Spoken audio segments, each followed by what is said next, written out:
पुण्यात्माओं, एक समय एक सर्वानंद नाम के ब्राह्मण थे और उसने चारों वेदों, 18 पुराणों, गीता, इन सभी को कंठस्थ याद कर रखा था। और उसने अपने वक्त के सभी ब्राह्मणों को, सभी विद्वानों को शास्त्रार्थ में पराजित कर दिया। तो उसके मन में एक धारणा आई कि मैं अपना नाम सर्वानंद की जगह सर्वाजीत रखवाऊंगा, अपनी मां से कहता हूं। उसने सभी को हरा दिया। उधर से वो ये विचार कर रहा था। दूसरी ओर क्या हुआ कि उसकी माता, जो सर्वानंद की माता जी थी, उसका नाम शारदा था, ब्राह्मणी, और वो भी ऐसे ही अपने प्रारब्ध के कर्म को भोग रही थी। अब ब्राह्मण होने के नाते, और अब उसका पिता, उसका पुत्र विद्वान, जिसने सब विद्वानों को पराजित कर दिया, अपने पुत्र से भी सारे जंतर मंत्र, जो भी गायत्री मंत्र वगैरह अनुष्ठान बताए बेटे ने, वो भी कर लिए। और भी जिसने भी जहां कोई महापुरुष संत तपस्वी बताया वहां भी चली गई, लेकिन उसको कोई राहत नहीं मिली। बहुत बुरी बेचैनी रहे, ना भूख लगे, चारपाई पकड़ रखी, अस्थि पिंजर शेष दिखाई दे। गुजरती एक परमात्मा की शिष्या, एक बहन ब्राह्मणी, एक बहन चली गई, ब्राह्मणी नहीं, वैसे एक बहन चली गई किसी कामवश, अन्य जाति की, श्रवण जाति की। तो उसने पूछा कि शारदा कुशल है? उसने चारपाई पे पड़ी पड़ी ने देखा और कहा, बहन कहाँ कुशल हूं, अंतिम सांस गिन रही हूं, बहुत परेशान हूं, काफी वर्षों से असाध्य रोग से पीड़ित हूं। वो परमात्मा की शिष्या लड़की कहने लगी कि बहन कहीं दिखाया नहीं आपने? कि सभी डॉक्टर दिखा लिए, वैद्यों से चेक करा लिया, और कोई साधु संत आसपास नहीं छोड़ा। सभी ने कह दिया कि तेरे प्रारब्ध का कष्ट है, तेने भोगना ही पड़ेगा। तो उस बहन ने कहा कि यदि आप बुरा ना मानो तो मैं बताऊं, एक महापुरुष आ रहे हैं। वो कहने लगी, बोलो कौन है? कि मेरे गुरुजी से दीक्षा ले लो। मैं भी पहले बहुत परेशान थी, आपसे भी बुरी हालत थी मेरी नहीं, मेरे बच्चों की भी स्थिति थी, मेरे पति को भी तकलीफ थी, प्रेत बाधा थी, और मुझे असाध्य रोग था। उस गुरुजी से दीक्षा लेते ही, और हम कति स्वस्थ हो गए, 2 वर्ष हो गए हम अपना जीवन जी रहे हैं, अपनी नींद सोते हैं, अपनी नींद उठते हैं। तो बैठ गई शारदा कि भाई आज कुछ आशा की चिंगारी नजर आ रही है। तो उसने पूछा, कौन है आपके गुरुजी, मुझे बताओ। तो उस बहन ने बताया कि कबीर नाम है उनका, और जुल्हा कॉलोनी में रहते हैं। कहने लगी, वे मैं तो जुल्हा धानक है, वो कहाँ जुल्हा है, धानक है, उल्टी है, लेट गई नो की नो चारपाई पे। नहीं, हम ब्राह्मण है, और वो एक धानक, इज्जत का नाश हो जा, मैं नाम नहीं लूं। तो उस बहन ने बहुत कहा कि देखो, हमने ज्ञान सुना उस परमेश्वर का, आज आप ब्राह्मणी हो और मृत्यु के बाद आप अन्य जाति में भी तो जन्म ले सकते हो, आप पशु योनि में भी तो जाओगे, तब कहां जाएगी या जाति तेरी? तो कहने लगी, बहन तू जा, बस फालतू बात ना करे, इससे अच्छा तो मौत आ जा, वो अच्छा है। तो पुण्यात्माओं, परमात्मा कहते हैं, राज तजना सहज है, सहज तरिया काने, और मान बढ़ाई ईर्षा, ये दुर्लभ तजना। ये वह चली गई। कुछ दिनों के बाद वो ब्राह्मण जो परमात्मा की शरण में आके स्वस्थ हुआ था। पुण्यात्माओं, आप तो बालक हो, दास उस भगवान से परिचित है। आपके लिए जो परमात्मा भटक रहा है ना, आप तो एक अबोध बालक की तरह जिधर मुंह हो गया उधर चल पड़ते हो, और वो माता पिता पीछे पीछे भाग्या कर खड्डे में गिरेगा, यू उठा लूं भाग कर बालक को। आज आप इतने बच्चे हो इस भगवान के मार्ग में, और इस अपने अध्यात्म मार्ग के अंदर। कबीर साहब कहते हैं, मैं रोवे तू सृष्टि को और यह सृष्टि रोवे मोहे। गरीबदास जी कह रहे हैं, परमात्मा से परिचित ज्ञान के आधार से भगवान की वाणी बता रहे महिमा। गरीबदास इस वियोग को समझ नहीं सकता कोई। सो चल छिदर मैं करूं अपने जन के काज। जिस प्यारी आत्मा को शरण में लेना है ना जाने के कारण बनाओगा उसके लिए। तो वो ब्राह्मण चला गया कि वो निकटतम नाती भी था उनका। पहले दूर देश से आना जाना महीने में नहीं होता था, 6-6 महीनों में 2-2 1-1 वर्ष बीत जाता था रिश्तेदारियों में आने जाने में। तो वो ब्राह्मण उसी काशी शहर के आसपास कोई गांव था उसका रहने वाला था। और शारदा बनारस में काशी में रहा करती थी। तो एक दिन वो किसी कामवश शहर में आया था, तो उसने सोचा चल रिश्तेदार के घर चलते। जब वहां पहुंचा तो शारदा घर अपने उसी तरह उसी स्थिति में थी। राम रमी करी, नमस्कार हुआ, कुशल मंगल पूछा। तो शारदा ने अपना सारा दुखड़ा रोया कि मैं बहुत दुखी हूं, बहुत बुरा हाल है मेरा, मैं तो अंतिम सांस गिन रही हूं। तब उस ब्राह्मण ने कहा कि आप हमारे गुरुजी से दीक्षा ले लो, आप स्वस्थ हो जाओगे। और मेरी हालत का आपको पता ही है, क्या स्थिति थी मेरी। हाँ, आपकी तो बहुत बुरा हाल था, सारा परिवार दुखी था। और आप कैसे स्वस्थ हुए कि हम उस परमात्मा आए हैं पृथ्वी पर। शारदा तेरा यकीन होइयो चाहे ना होइयो। और हमारी जो दुर्दशा थी देखने जोगी थी, रिश्तेदार भी नफरत करने लग गए थे। और उनकी कृपा से आज सारे बच्चे स्वस्थ हैं और हम स्वस्थ हैं। 4 वर्ष हो गए मैंने उनसे उपदेश लिए। मेरा तो बुरा ऐसा दुखी शायद पृथ्वी पर कोई प्राणी नहीं होगा जैसा मैं था। मेरे से रिश्तेदार भी नफरत करने लगे थे कि अब यूं आ गया घर पे, कुछ पैसे मांगने आया होगा। तो ऐसी दशा होगी थी मेरी। और अब वो रिश्तेदार मुझसे उधारे ले जाते हैं। तो शारदा ने सोची, हे भगवान बड़ी दया करी, देख यू तो ब्राह्मण है, इसने तो गुरु कोई बढ़िया बना रखा होगा, ऊंच जाति का ब्राह्मण ही बना रखा होगा। तो फिर बैठ गई चारपाई पे। तो उसने कहा कि फिर ठीक है, बताओ मुझे आपका गुरुजी कौन है, क्या नाम है उनका, कहाँ रहते हैं। मेरे पूज्य गुरुदेव जी का नाम है कबीर। उसके वो फिर अक्सर खटक गया, कबीर वो धानक वो नीरू का। कहा वो ब्राह्मण बोला, कहा वही है, यस। तो शारदा बोली, तेरी शर्म भाजगी, इतनी इज्जत का नाश कर दिया, ब्राह्मण होकर धानक गुरु बना लिया, डूब कर मर जा की तरह। ये 36 लागी सुनान। तब अब उस पंडित जी ने कहा कि मिश्राणी बात सुन ले, यह शिक्षा मेरे देने की जरूरत नहीं, मैंने देख लिया ये ब्राह्मण जब कित गए थे, जब मेरी दुर्गति हो रही थी, चौने भी ना दे थे, अंतिम सांस गिनूं था, बुरा हाल हो रहा था। और ठीक है, तेरा ना समझ में आती तो गुरु जी के बारे में फालतू मत बोलिए, उठ कर चल पड़े।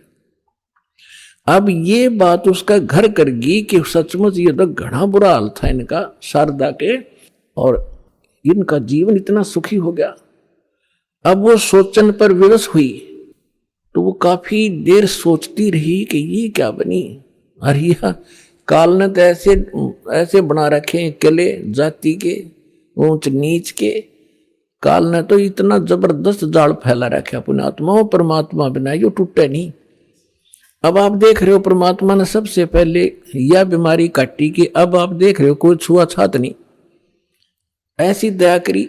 ना तो एक बाड़िया और थी, अपने ही समाज में थी, हिंदुआएं में थी, और तो देखी जाओ बाद की देखो दूसरे मजहबों होते, तो यह समाप्त करी। और उस समय ये एक जबरदस्त किला बना रखा था जाति का। अब क्या हुआ, परमात्मा कच्चा काम नहीं छोड़ते। जो जन मेरी शरण है ताका हूं मैं दास, और गेल गेल लग गया फिर जब तक धरती आकाश। अब क्या किया मालिक ने, जिस मोहल्ले में वो शारदा रहा करती थी उसी में परमात्मा का एक भक्त रहता था, थोड़ी सी दूरी पे। और उसने प्रार्थना की, प्रभु हमारे दास के घर सत्संग कर दो, वहां आस पास के भक्तों को भी पता चलेगा और आपका ज्ञान सुनेंगे। हो सकता है किसी के और भाग जाग जा। परमात्मा ने ठीक कहा कि ठीक है बेटा, रात्रि में सत्संग करेंगे, दिन में अपना काम करो पेट के लिए, रात तो अपनी है, आ जाया करो, चलूंगा मैं तुम्हारे वहां।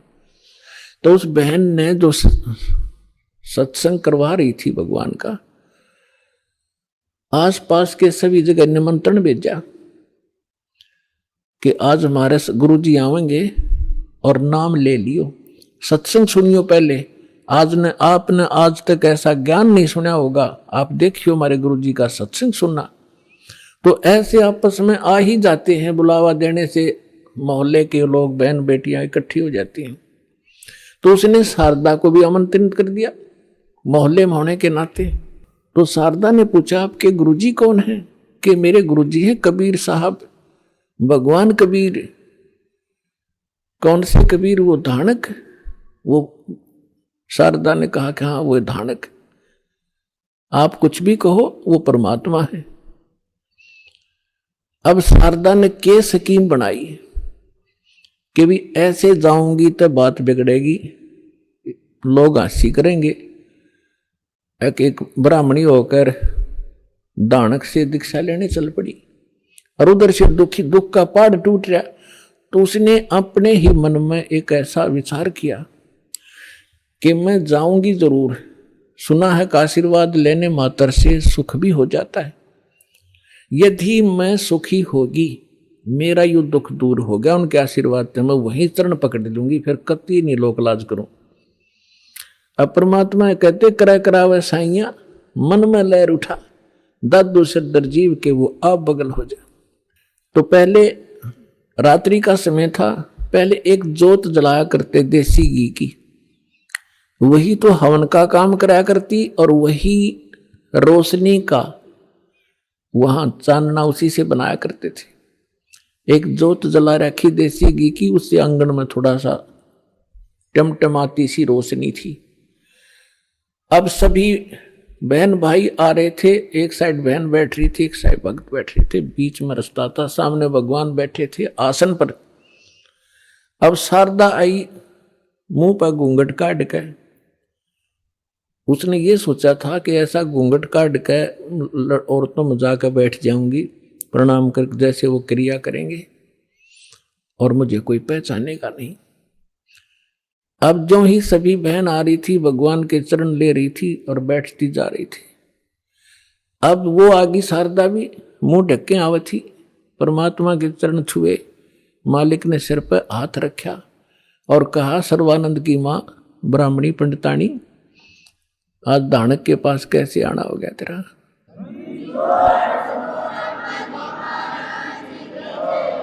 और परमात्मा ने हाथ रख के उठाया भी नहीं था, उसका सारा रोग जो कष्ट था, जो संकट था, वो कति स्वस्थ होगी जैसे दुख कदे था ही नहीं।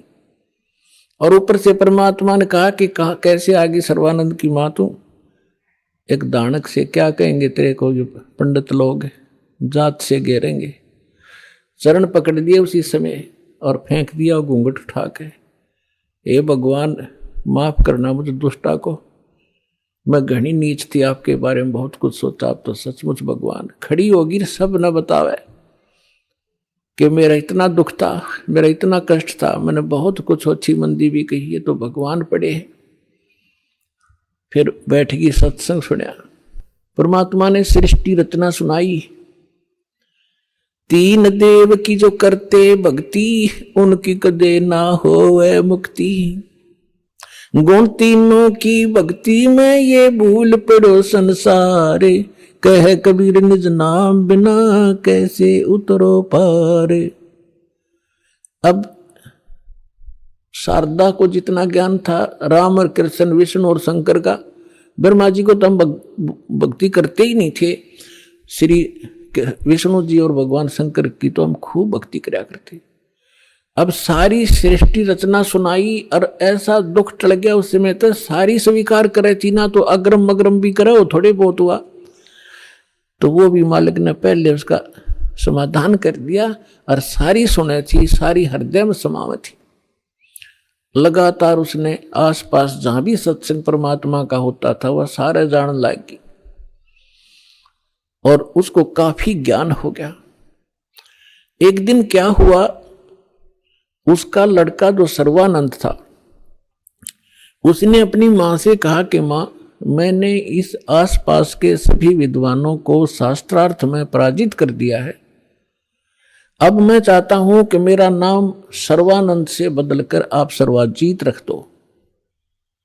तो मां ने कहा कि बेटा, नाम अच्छी बात है, तेने विद्वानों को जीत लिया, बड़ी अच्छी बात है, लेकिन सर्वानंद भी तो अच्छा नाम है, इसमें क्या दिक्कत है।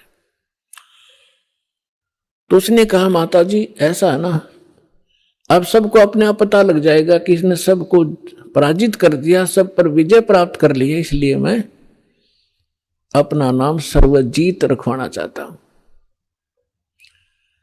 उसकी मां बोली बेटा ठीक है, नाम तेरा बदल दूंगी, लेकिन एक विद्वान और है, उसने पराजित और कर दे। तो वो कहने लगा बताओ बताओ कौन है। कि मेरे गुरुजी हैं और कबीर नाम है उनका, और जुलाहे की कॉलोनी में रहते हैं। कहने लगे वो अच्छा, फिर अकमाता आपने बड़ा विद्वान खोजा, उसको संस्कृत भी ना आती, वो क्या जाने सदग्रंथों के बारे में। और उसकी मां बोली बेटा देख ले, यदि मेरे से इतना नाम बदलवाना है तो उस विद्वान को तेने पराजित करवाना पड़ेगा, करना पड़ेगा, और ऐसे नहीं मानूंगी, उससे लिखवा के लाना और उनका अंगूठा लुआ के लाना, एक दो गवाह भी हो साथ में। अब सर्वानंद तो चल पड़ा, मां का आदेश पाते ही चलता हूं। अब जून का महीना, उत्तर प्रदेश, खड़ी धूप पड़े, उधर से परमात्मा कबीर जी की एक मुंह बोली बेटी थी कमाली, वो एक मृतक जीवित की थी किसी शर्त पे, किसी कारण से, किसी सर्कमस्टांस के से। और वो लड़की फिर अपने पिता को छोड़कर परमेश्वर के साथ, अपने वास्तविक पिता के साथ रहा करती थी, युवा हो गई थी। तो वो लड़की दोपहर के समय कुएं पर जल लेने गई हुई थी बटका भरण खातिर। उधर से सर्वानंद जी आ गया, एक बैल के ऊपर सारे सदग्रंथ रखा करता, गीता, 18 पुराण, 4 वेद, श्रीमद् भगवद गीता और 6 शास्त्र। बैल के ऊपर जैसे गधे पर बोरा डाल लिया करें, ऐसे बोरा डाल के उनमें रखा करता था, सुंदर कपड़े लपेट के। उस बैल को लिए हुए आ रहा था। अब जुलाहों की कॉलोनी में, और उस समय पंडित जी आचार्य, वो भी सा विद्वान सुप्रसिद्ध, तो सभी ऐसे देख रहे थे जैसे पहले गांव में हाथी आ जाता, सारे गांव निकल कर आ जाया करता, हाथी देखेंगे, ऊपर चढ़ चढ़ कर मकानों पर देखा करते थे। तो सभी देख रहे हैं कि ब्राह्मण कैसे आ गया हमारी कॉलोनी में। अब देखो लीला दाता की, उसको इतनी भयंकर प्यास लगा दी, उसकी आंखों में प्राण आ गए सर्वानंद के, और सामने वाली लड़की पानी भरने लग रही, उसके पास आकर कहा कि ये लड़की जल्दी पानी पिला बेटी, मेरे प्राण निकलने जा रहे हैं। तो लड़की ने बाल्टी उसके कर दी कि ले पी लो, उन्हें अपना करमंडल ले रहा था उसमें डालकर गट गट पी लिया। अब उसने देखा कोई देख तो नहीं रहा तुझे, कितने दानकों के जुलाहों की कॉलोनी कुएं का पानी पी लिया, कोई देख तो, सब देख रहे थे, सब चारों तरफ देख रहे थे।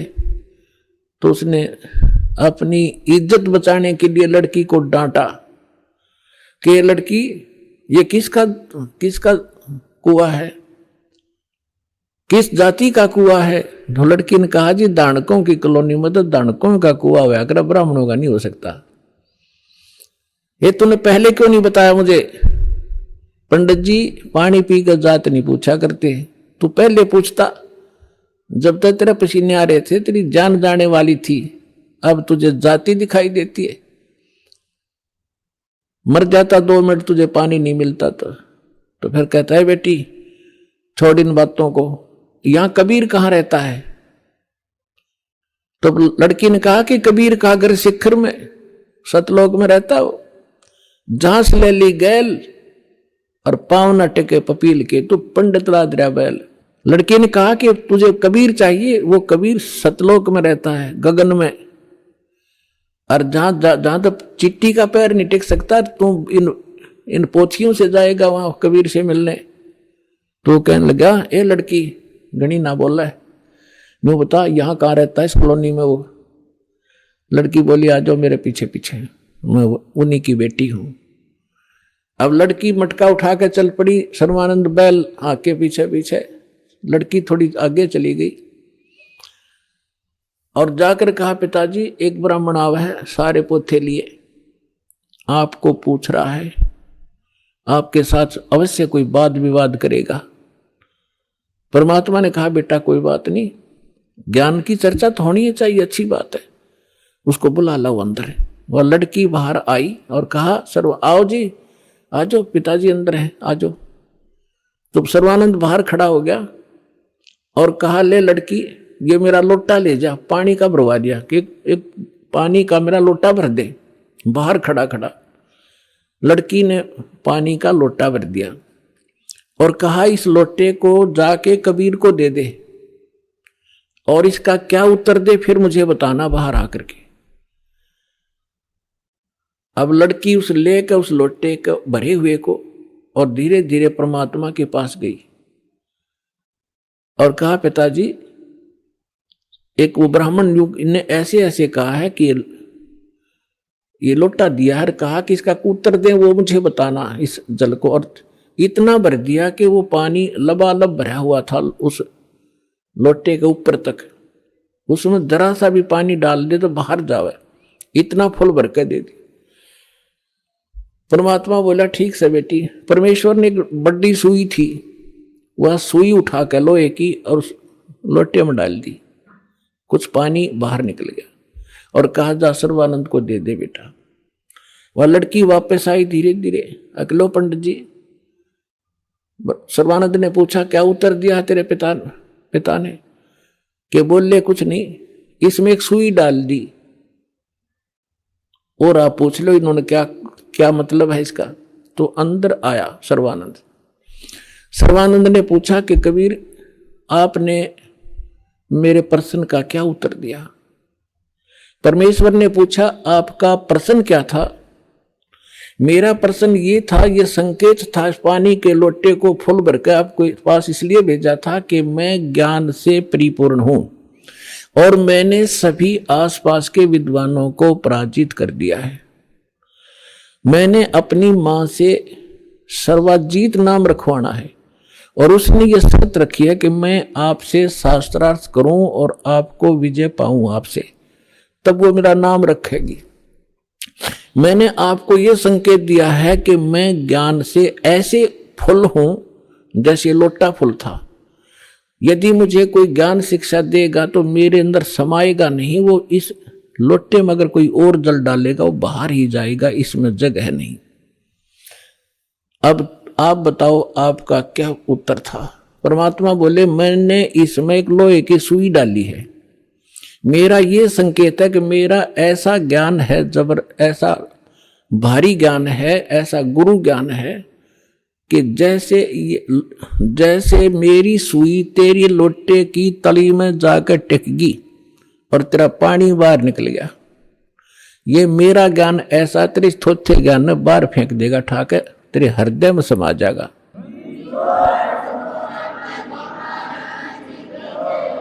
और ज्ञान सब ज्ञानड़ी, कबीर ज्ञान सो ज्ञान, जैसे गोला तोब का वही करता चले मैदान। अब सर्वानंद ने कहा कि ठीक है, आप करो शास्त्रार्थ। उसी समय वहां आसपास के जुलाहे और उनकी गोष्ठी सुनने के लिए आकर बैठ के, वो बेचारे भोले भाले अनएजुकेटेड सामने बैठ के। सर्वानंद ने कहा कि कबीर बोल क्या प्रश्न करेगा? परमेश्वर ने कहा कि कौन ब्रह्मा का पिता है, कौन विष्णु की मां, शंकर का दादा कौन है, पंडित जी दियो बता। ब्रह्मा विष्णु महेश के माता पिता कौन है, इनका दादा कौन है। अब सर्वानंद की बुद्धि तो वहीं टिकी हुई थी, ये सर्वेश्वर है, महेश्वर है, इनके कोई माता पिता नहीं है। आप ऐसे ही कह रहे हो, इनके कोई माता पिता नहीं। अब परमेश्वर ने कहा कि आप देवी भागवत तीसरा स्कंद निकालो, और उसमें ये स्वयं स्वीकार करते हैं। देखिएगा श्री देवी भागवत यानी देवी पुराण सचित्र मोटा टाइप, गीता प्रेस गोरखपुर से प्रकाशित है।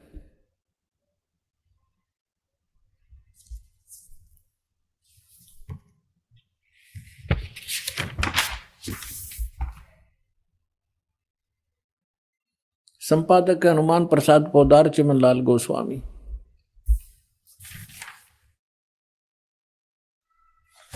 और ये गीता प्रेस गोरखपुर से प्रकाशित है। इसके 123 पृष्ठ पर देखिएगा।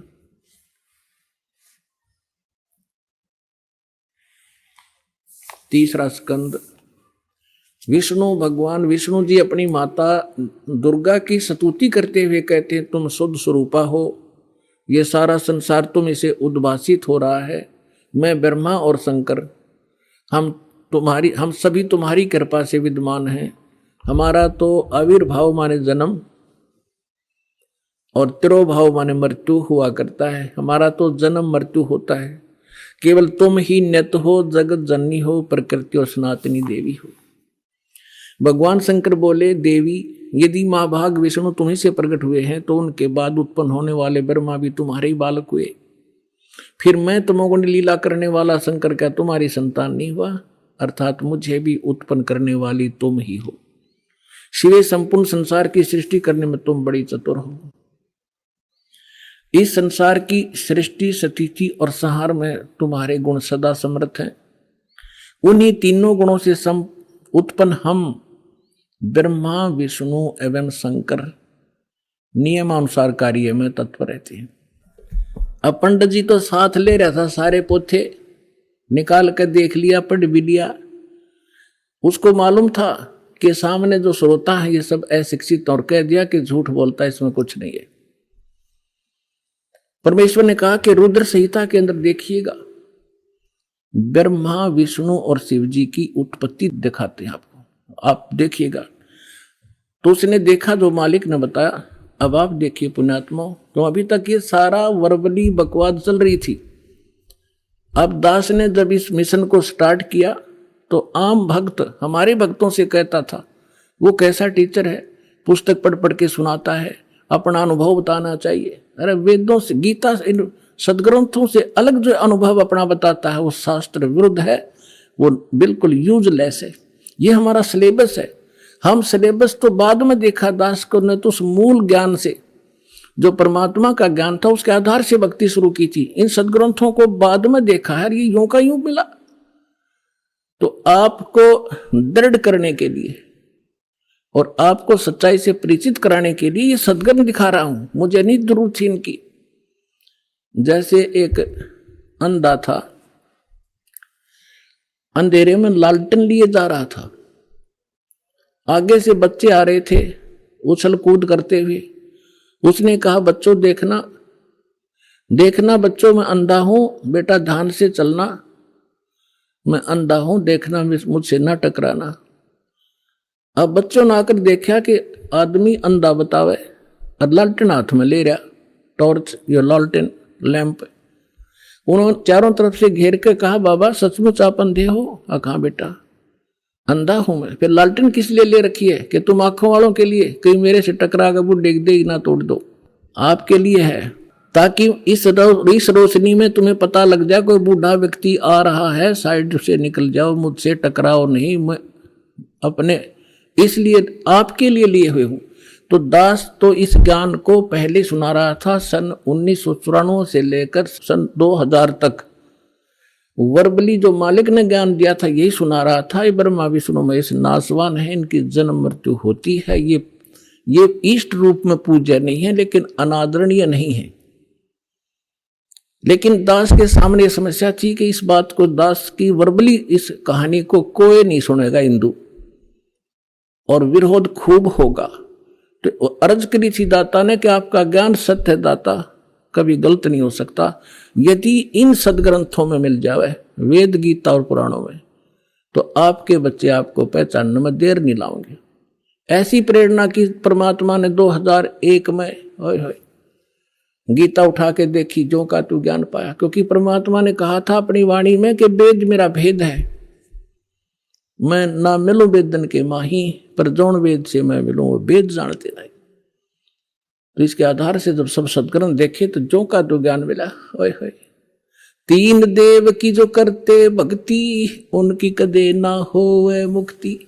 और परमात्मा कहा करते, धर्मदास ये जग बोराना, कोई न जाने पद निर्वाणा। यही कारण मैं कथा पसारा, जग से कोई ये एक राम नियारा। अब मैं तुमसे कहूं चिताई, तेरे देवन की उत्पत्ति भाई। माँ अष्टंगी पिता निरंजन, ये जमदारुण वंशन अंजन। तीन पुत्र अष्टंगी जाए, ब्रह्मा विष्णु शिव नाम धराए। 600 वर्ष पहले भगवान उस सुख संवेद में ये अमृत ज्ञान बता गए थे। लेकिन उस समय इतना विरोध किया था इन नकली संतों मंडलेश्वरों ने, परमात्मा के साथ कहर तो ले थे। वो सारी लीला धीरे धीरे सुनाएंगे आपको। आज वही ज्ञान हमारे पुराण बता रहे हैं कि ब्रह्मा विष्णु महेश के माता पिता हैं, दुर्गा इनकी माता है, ये ज्योत स्वरूपी निरंजन ये काल इनका पिता है। और ये भगवान 600 वर्ष पहले बताया करते, क्योंकि वो तो दादा है इनके। दादा तो बाप की भी डेट ऑफ बर्थ बता और पोत्या की भी बता दे, तो पहले बता कर जा रहे थे। अरे नकलियान हमारे तक सारा अज्ञान भर रखा था। अब देखिएगा शिवपुराण, ये संक्षिप्त शिवपुराण सचित्र मोटा टाइप, केवल हिंदी, गीता प्रेस गोरखपुर से प्रकाशित है। इसके संपादक कौन है?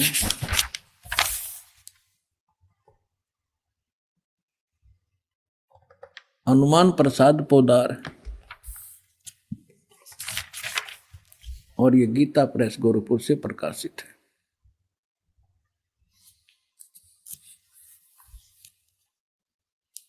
ये देखिएगा, ये है रुद्र संहिता, और यहां अध्याय नंबर 5 हम यहां पर पढ़ेंगे थोड़ा सा। अपने पुत्र नारद की यह बात सुनकर लोक पितामह ब्रह्मा वहां इस प्रकार बोले। हमने 98 से प्रारंभ किया है, 98 से 98 से। अब हम 99 पर पढ़ लेंगे, 99 पर। ब्रह्मा जी ने, नारद जी ने ब्रह्मा जी से पूछा था। ब्रह्मा जी कहने लगे, ब्रह्मा जी ने कहा, ब्रह्मन देव शिरोमणे, तुम सदा समस्त जगत के उपकार में लगे रहते हो। तुमने लोगों के हित की कामना से बहुत उत्तम बात पूछी है।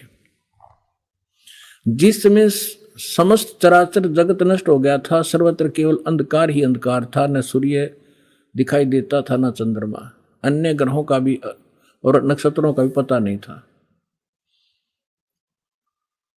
उस समय तत् सत ब्रह्म, इस श्रुति में जो सत सुना जाता है एकमात्र वही शेष था।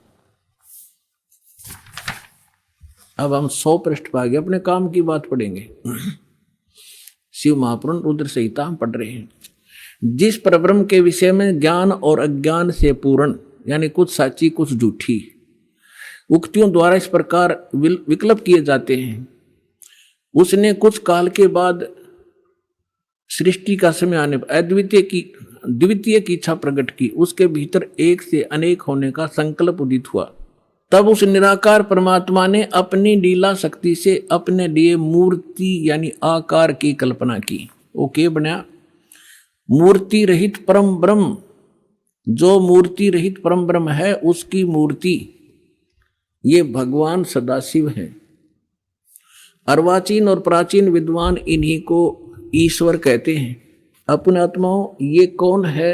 सदाशिव ये काल है, और ये इसने प्रतिज्ञा कर रखी है कि मैं कभी किसी के सामने अपने काल रूप में, ओरिजिनल रूप में नहीं आऊंगा। जो श्री कृष्ण के अंदर से निकल कर इसने अर्जुन को दिखाया था भयंकर रूप, वो है इसका असली रूप। तो ये क्या करता है, अपने पुत्र किसी को ब्रह्मा के रूप में दर्शन देता है, किसी को शिव के रूप में, किसी को विष्णु के रूप में। तो यहां ये काल के विषय में ब्रह्मा जानकार नहीं है। ये कौन है, कहते वो निराकार था, फिर साकार बन गया सदाशिव। अब देखो सदाशिव कौन है, भगवान सदाशिव है वो मूर्ति। अर्वाचीन और प्राचीन विद्वान उन्हीं को ईश्वर कहते हैं। उस समय एकाकी रहकर स्वेच्छानुसार विहार करने वाले उस सदाशिव ने अपने विग्रह माने शरीर से स्वयं ही एक स्वरूप भूता शक्ति यानी दुर्गा की सृष्टि की, एक स्त्री की सृष्टि की, जो उनके अपने श्रेयंग से कभी अलग होने वाली नहीं थी। उस पराशक्ति को प्रधान प्रकृति गुणवती माया बुद्धि तत्वों की जननी तथा विकार रहित बताया गया है। वह शक्ति अंबिका कही गई है। अब ये क्या कह रहा है ब्रह्मा जी पुण्यात्माओं, अब देखो कमाल की बात है।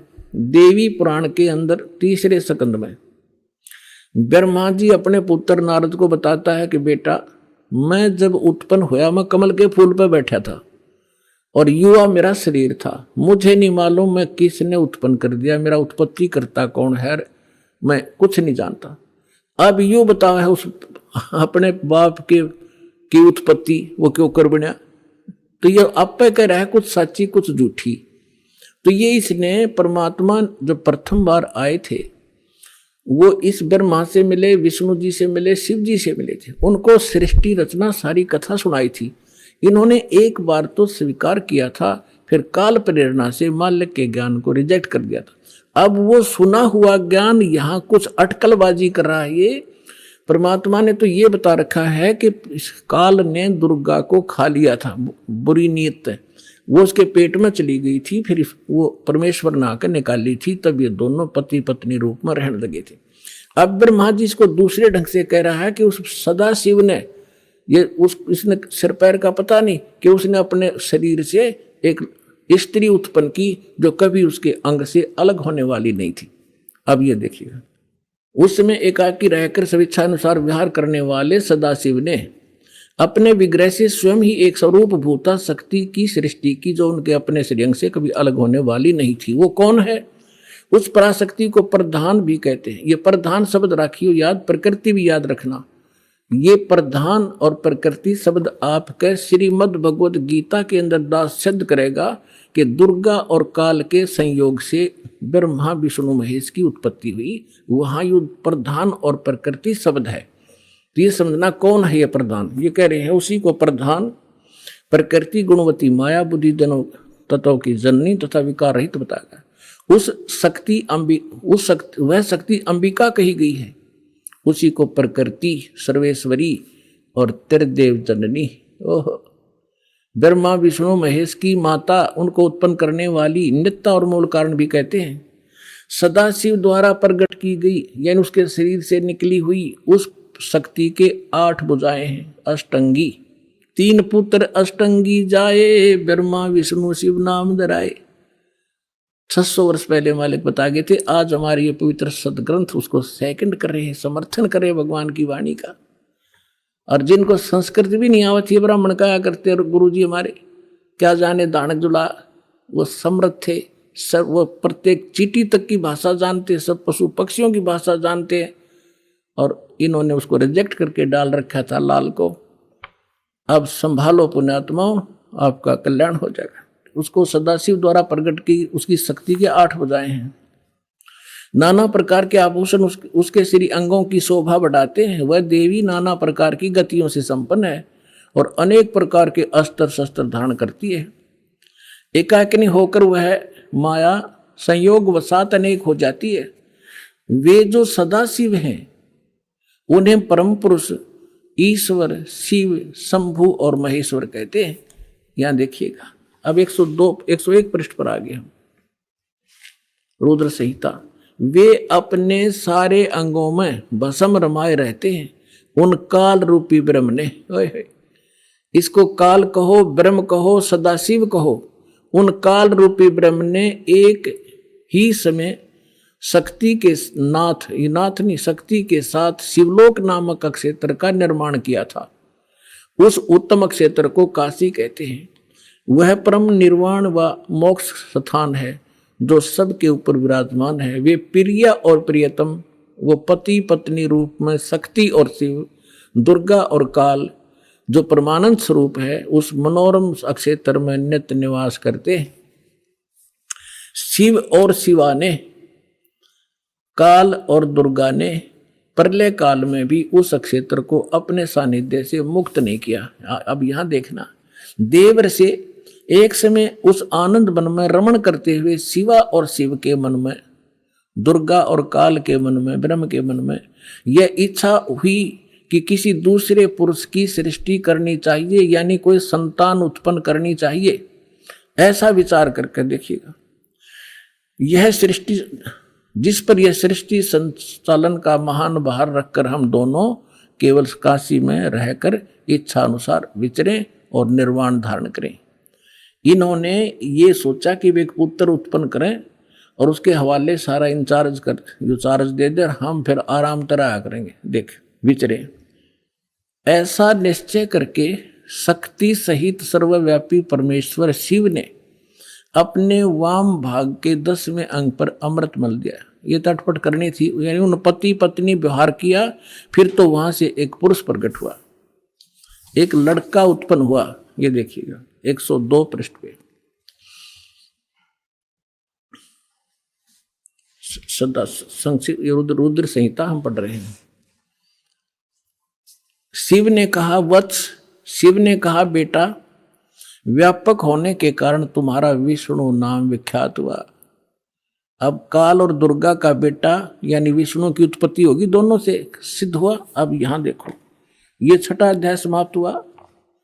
अब यहां देखिएगा 7वां शुरू हुआ। ब्रह्मा जी कहते हैं देव से,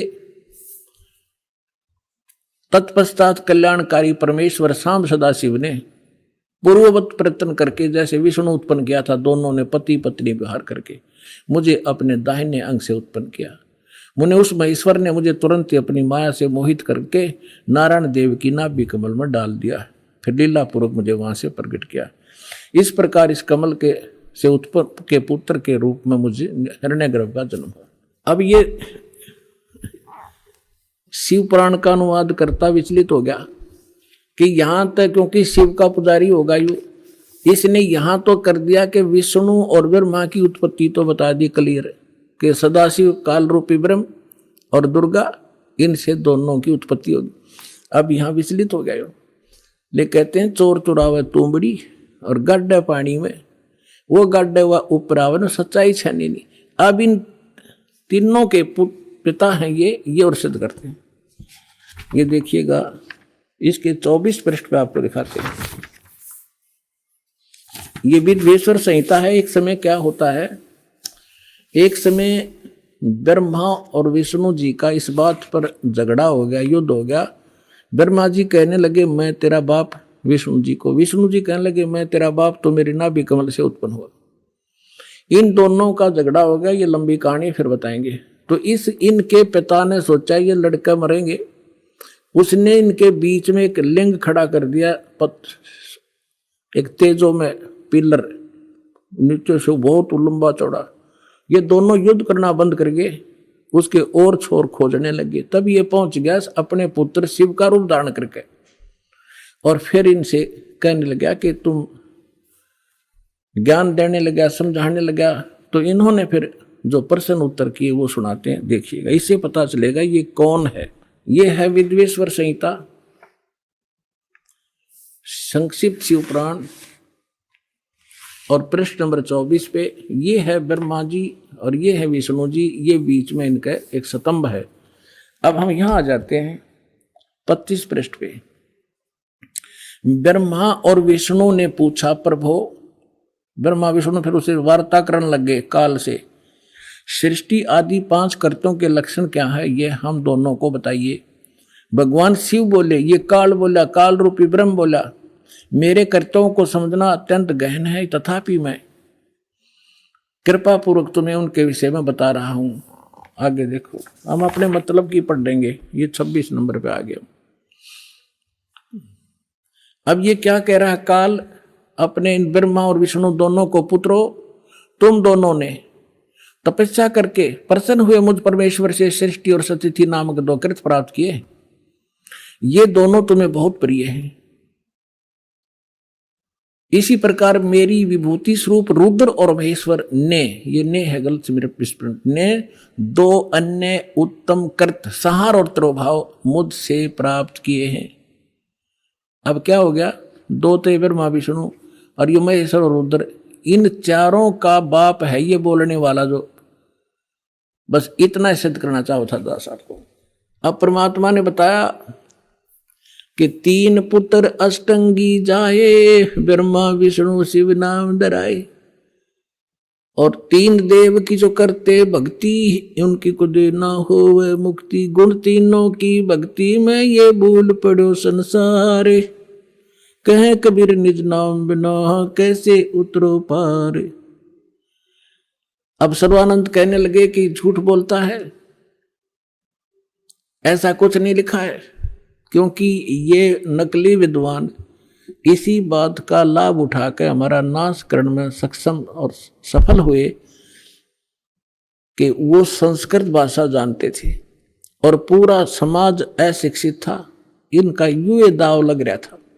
अब उसने क्या किया कि जो मतलब की बात थी वह छोड़ दी, और उसने जो कंठस्थ याद कर रखे थे श्लोक गीता के, वेदों के, वो संस्कृत बोलने लग गया। काफी देर तक रुका नहीं, डाटा को आध पौन घंटा तक संस्कृत बोलता रहा, संस्कृत बोलता रहा। और वो सामने वाले जितने जुलाहे बैठे थे बेचारे भोले भाले माई बहन बेटी भगत, वह ये भी नहीं समझ पा रहे ये पंडित जी बोल के रहा है। उन्होंने फिर ताड़ी पीट दी, वाह पंडित जी, वाह सर्वानंद, वाह पंडित जी, कमाल कर दिया। अब उनकी प्रशंसा से सर्वानंद विजयी हो गए और परमात्मा पराजित कर दिए। आज तक यह 9 बिजली गिर रही थी बगैर इन इंस्ट्रूमेंट के, जो भगवान ने आज आपको समझाने के लिए बनवाए हैं जीव से। ना जीव बना दिए इंस्ट्रूमेंट, ये पहले यही था। ये मनुष्य 4 युग का इतिहास तो आपके पास है। द्वापर ताई अभी 50 वर्ष से पहले थे, हमने देखे बैलगाड़ी खचड़ खचड़ने घसीटे अंडा करते, काठ के पहिए, काठ की गाड़ी। और उससे पहले एक रेडू में 6 खच्चर जोड़ कर रथ बना कर घसीटे फिरा करते थे। कहाँ गई थी मनुष्य की विधि? ये परमात्मा ने दया बख्शी आपके लिए। और अभी 10 वर्ष से हो रहा है, 12 वर्ष से हो रहा है, ये सब विकास कराया दाता ने, ताकि अपने बच्चों को वर्ड टू वर्ड समझा दूं, ताकि ये पहचान ले मेरे को। और 1 मिनट में जा छोड़ दो इनको सतलोक में, पीछा छुटे यहाँ से।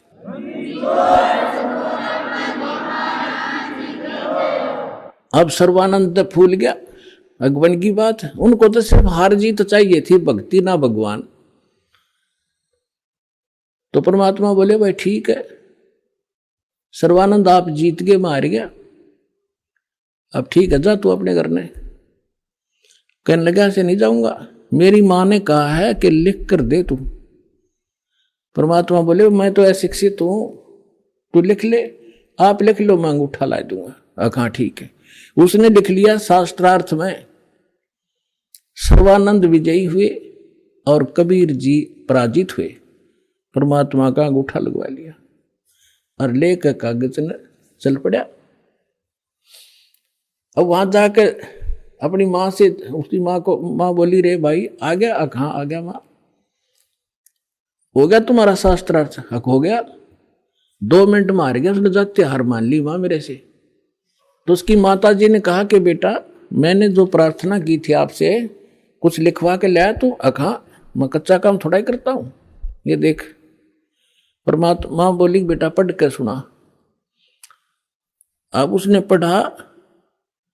शास्त्रार्थ में सर्वानंद हार गया, कबीर साहब विजयी हो गए। उसकी माँ बोली रे तू तो हार का रहा मूर्ख, अब पढ़ने लग रहा। ओहो माता जी ऐसा है ना, मैं कई दिन से शास्त्रार्थ में लगातार रात्रि में जाग रहा था, गलती से लिखा गया मेरे से उल्ट लिखा गया। अकजा अब के ठीक लिख ले तू।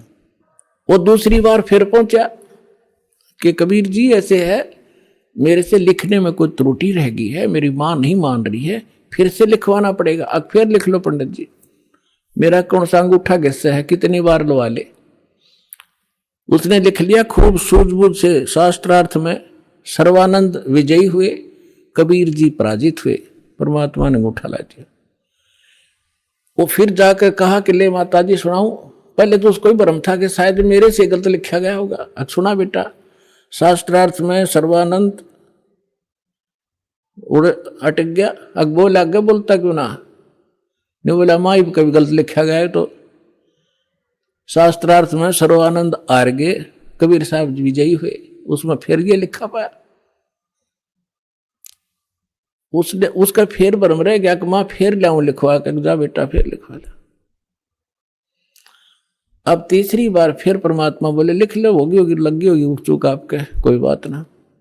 उसने फिर ऐसे लिख लिया और परमात्मा का अंगूठा लगवा लिया। अब फिर जब उसने सोचा कि जब मैं बाहर पढ़ता हूं तो ये ठीक पाव है और माँ के सामने जाता हूं इसमें यह के बिजली गिरे, तो बाहर से ही आंगन से ही उस पर नजर टिका ली। अंदर अपने घर में घुसने से पहले उस पर न्यू करता था, कति न्यू डांट रहा नजर। अकमाता सुनाऊं सुना, उसके सामने अक्सर पलट गए जैसे कंप्यूटर में पलट जाया करे। और न्यू का न्यू पकड़ गया, बैठ गया कलेजा पकड़ के। उसकी माँ बोली रे बोलता क्यों ना, तेरी बोलती क्यों बंद होगी विद्वान, बोल क्या लिख रखा है इसमें। वह कागज हाथ से छूट गया उसके। परमात्मा को उसकी माँ बोली बेटा भगवान आए हैं, तेरी बुद्धि भ्रष्ट हो रही है, ये 4 अक्षर सीख के और तू विद्वान पाक रहा है। जो ज्ञान उस परमात्मा का है तेरे पास तक कख भी नहीं बेटा, मैं तेरी भी कथा सुन रखी है, बहुत दिन हो गए। अब अपनी माँ के चरणों में पड़कर रोने लग गया। नो बोला माँ मैं तो घना नीच हूं, सचमुच जो वो बोल रहे थे सारी लिखी है पुराणों में, जो वो बतावे थे, और मैंने अहंकार वश कति नहीं मानी। तो माँ बोली बेटा मेरी आत्मा कह रही है तू इकलौता पुत्र है, और तू ऐसा बिरान माटी ऐसी दुर्गति होगी तो कुत्ते की योनि में जागा बेटा। या विदुता काम नहीं आवे, भगवान की शरण और वो मंत्र में काम करेंगे, मेरी आत्मा खुश हो जाएगी, तो नाम ले ले। न बोला माँ मेरे साथ चलो, मैं अब तो जाऊंगा, मैंने शर्म आवेगी। अब चल मैं तेरे साथ चलूंगी बेटा। जाके चरणा में डाल दिया कि परमात्मा तेरा बालक है, भूल होगी इससे और नाम दे दो। परमात्मा बोले कोई बात ना बेटा, हम तो सारे मेरे ही तो बच्चे हैं, जिस दिन ये मुझे पहचान लेंगे झगड़ा ही मिट जाएगा। तो पुनः इस प्रकार सर्वानंद का कल्याण हुआ।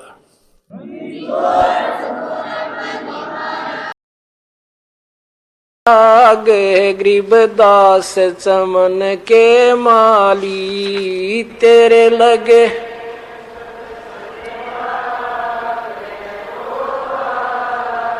गरीबदास चमन के माली, सत्संग से